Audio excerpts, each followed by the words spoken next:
Melody Chatu 7 to 7-5. ભાઈને થયું કે લાવને માં મેલેડીનો 3.5 દિવસનો નવરંગો માંડવો નાખું.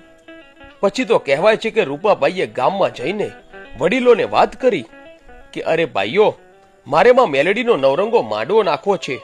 મારે તમારી પાસે પૈસા નથી જોઈતા, પણ તમારો સાથ સહકાર જોઈએ છે. ત્યારે ગામ લોકો કહે છે કે રૂપાભાઈ, તમે જરાય મૂંઝાશો નહીં. અમે તમને તન મન ધનથી પૂરેપૂરો સાથ સહકાર આપીશું, અને અડધી રાત્રે પણ અમારી જરૂર પડે તો અમને કહેજો.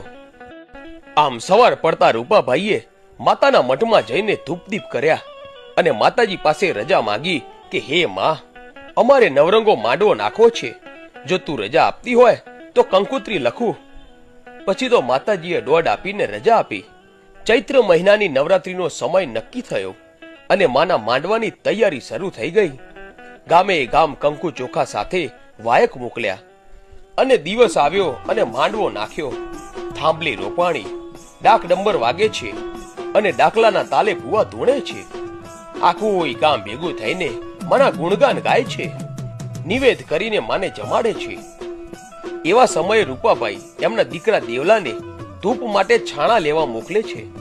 પછી તો દેવલો ઘરની પાછળ વાળામાં છાણા લેવા જાય છે. આ બાજુ ભૂવા અને ભક્તો જમે છે.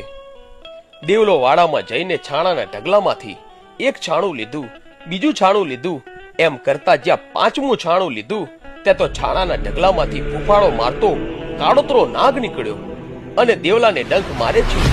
પછી તો દેવલાનું શરીર લીલું કાચ જેવું થઈ ગયું અને મળદું થઈ જમીન પર ઢળી પડ્યો અને એનું પ્રાણ